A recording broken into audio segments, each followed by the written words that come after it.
إنما يريد الله ليذهب عنكم الرجس أهل البيت ويطهركم تطهيرا. اعوذ باللہ من الشیطان اللعین الرجیم بسم اللہ الرحمن الرحیم الحمدللہ وحدہ والصلاة والسلام علی من لا نبی بعدہ. امید ہے آپ بخیر ہوں گے، خیر و عافیت سے ہوں گے. اللہ آپ سب کو سلامت اور شاد و آباد رکھے.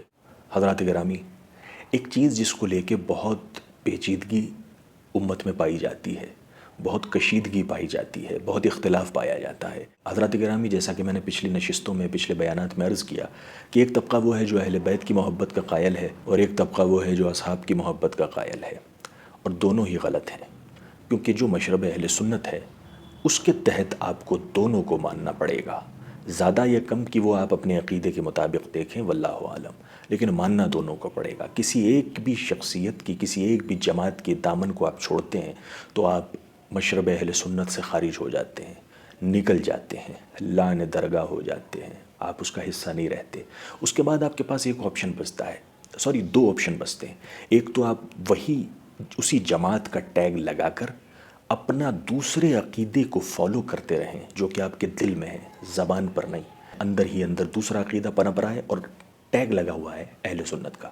آپ ایسے کام کر لیں، ایسے زندگی نکال لیں. اور یا پھر آپ آزاد ہیں، جو بھی آپ کے دل میں ہے اسے بوانگ توحل کہیں. آپ رافضی ہیں تو کہیے کہ آپ رافضی ہیں، آپ نازبی ہیں تو کہیے کہ آپ نازبی ہیں، آپ خارجی ہیں تو کہیے آپ خارجی ہیں، لیکن چھپا کے اپنے عقیدے کو نہیں رکھنا چاہیے، بوانگ توحل بولنا چاہیے. بہرحال یہ الگ بحثیں ہیں، ان میں انشاءاللہ ابھی پیچھے کافی بار یہ بحثیں ہو چکی ہیں.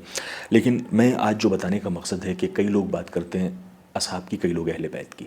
اب اس میں وہ مرتبوں کو تولتے ہیں کہ ان کا مقام، ان کا مرتبہ، ان کا یہ، ان کا وہ، ان کے فضائل. حضرات گرامی القدر، اگر علی کے فضائل کی بات کی جائے تو علی وہ ہے جس کو حضور تاجدار مدینہ صلی اللہ علیہ وسلم نے کہا من کنت مولا فہذا علی کن مولا. جس کو سرکار نے فرمایا یہ کل ایمان ہے، جس کو سرکار نے فرمایا انت اخی فی الدنیا والآخرہ، جس کو سرکار نے فرمایا انت منی وانا منکا، القرآن مع علی وعلی مع القرآن. یہ مرتبے جس کے ہوں اس کو اور دیگر کو ایک ترازو میں رکھنا ہی بے وقوفی ہے.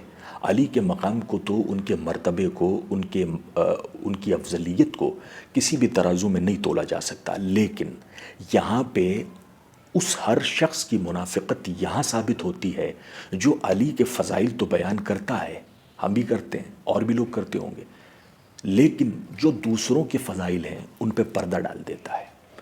یہ بھی تو منافقت ہے نا، یہ بھی تو جھوٹ ہے نا، یہ بھی تو دغا ہے نا. آپ ان سے محبت کریں، کسی سے بھی کریں، آپ کی محبتوں کو میرا سلام، آپ کی محبتوں کی میں قدر کرتا ہوں، اور ایسی محبت تو نصیب والوں کو ملتی ہے اہل بیت سے. لیکن اس محبت کی آڑ لے کر دوسروں کے فضائل پہ پردے ڈالنا، یہ بھی تو جھوٹ، مکر اور فریب ہے. مثال کے طور پر آپ نے ایک شخص سے 500 روپے لے لیے ادھار، اور جب لوٹانے کی باری آئی آپ نے کہا کہ میں پرسوں لوٹا دوں گا، اور جب وہ وقت آیا تو آپ نے کہہ دیا کہ میں نے تو کوئی وعدہ نہیں کیا تھا پرسوں لوٹانے کا، میں نے تو یہ جملہ ہی نہیں کہا تھا. تو آپ منافق بھی ہو گئے، آپ جھوٹے بھی ہو گئے. جھوٹوں کے اوپر کیا ہوتا ہے معلوم ہے نا، وَلَعْنَةُ اللَّهِ عَلَى الْكَاذِبِينَ، جھوٹوں پر اللہ کی لعنت ہے. تو اب آپ اللہ کی لعنت کی زد میں بھی ہیں، منافقت کی زد میں بھی ہیں، اصحاب کی گستاخی کی زد میں بھی ہیں، اور نہ جانے کتنی زدوں کے اندر موجود ہیں. چاروں طرف سے آپ گھر چکے. ایسی ذہنیت رکھنے والا ہر شخص گھر چکا ہے ان تمام چیزوں سے، گناہوں سے، عذاب سے، شرک سے، کفر سے، گستاخیوں سے. تو آپ کو یہ سوچ اور فکر بدلنی پڑے گی. جس طرح آپ مولائے کائنات کے اہل بیت کے فضائل بیان کرتے ہیں، اسی طرح جو دوسروں کے فضائل اور مناقب آئے ہیں تاریخ میں، ان کو بھی اسی مستعدی کے ساتھ، ایمانداری کے ساتھ اور حقانیت کے ساتھ بیان کرنا چاہیے. ان کو چھپا دیں اگر آپ جان بوجھ کر، کیوں؟ کیونکہ آپ کا ان سے اختلاف ہے، کیوں؟ کیونکہ آپ انہیں پسند نہیں کرتے. لیکن یہ تو جھوٹ اور بغض ہوا نا، یہ تو کھلا بغض ہوا کہ فضائل موجود ہیں سامنے پھر بھی ہم اسے چھپا رہے ہیں. اور اگر آپ ایسا نہیں کرتے، آپ سمجھ جاتے ہیں اس چیز کو، تو پھر کیا ہوگا پتہ ہے؟ اگر آپ اس بات کو مان جاتے ہیں کہ نہیں یار چھپانا نہیں چاہیے، جو ہے اس کو بتانا چاہیے، تو پھر آپ کا عقیدہ ہی ختم ہو جائے گا۔ کیسے ہوگا؟ کیونکہ اگر اہل بیت کے بعد اصحاب کرام کے فضائل کو آپ نے ایکسیپٹ کر لیا، مان لیا، تو جن کے فضائل اللہ اس کے رسول نے بیان کیے ہوں وہ کافر و مشرک تو نہیں ہو سکتے، وہ جہنمی تو نہیں ہو سکتے معاذ اللہ۔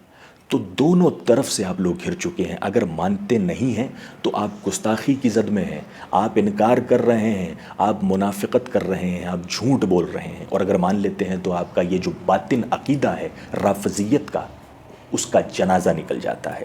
تو دونوں طرف سے آپ لوگ گھر گئے۔ اب یہ تیسری طرف کیا ہے؟ دیکھیے یہاں بھی 3 کی ضرورت پڑ گئی۔ اللہ اکبر، کہاں بچو گے 3 سے یار؟ ایک کو مانو سر کا تاج، لیکن 3 کو نہیں چھوڑ سکتے۔ 3 سے دوری اختیار کی اور تم گئے، 3 کو ماننا پڑے گا، یہاں بھی 3۔ اب تیسرا رستہ کیا ہے جو نجات کا رستہ ہے، جو راہ راست ہے؟ اللہ اکبر، وہ ہے مشرب اہل سنت، جس میں آپ ان دونوں چیزوں سے بچ جاؤ گے۔ آپ کو صحابہ کا دامن بھی مل جائے گا، اہل بیت کا دامن بھی مل جائے گا۔ اس کے لیے مشرب اہل سنت کو مانو۔ اور رہی علی کے مقام کی بات، تو اگر میں بات کرنے بیٹھوں تو 2 گھنٹے 3 گھنٹے 5 گھنٹے تو کیا حیثیت ہے، قیامت تک بات کرتے رہیں تو علی کے فضائل کا حق ادا نہیں ہوتا۔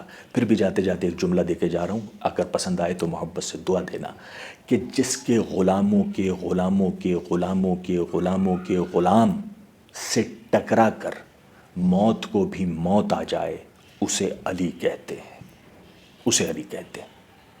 اسی لیے علی کے غلام بنو، دوسروں کے مخالف نہ بنو۔ آپ میں وہ ہونا چاہیے کہ علی سے کی محبت سے فرصتی نہ ملے، یہ عقیدتیں ظاہر کرو۔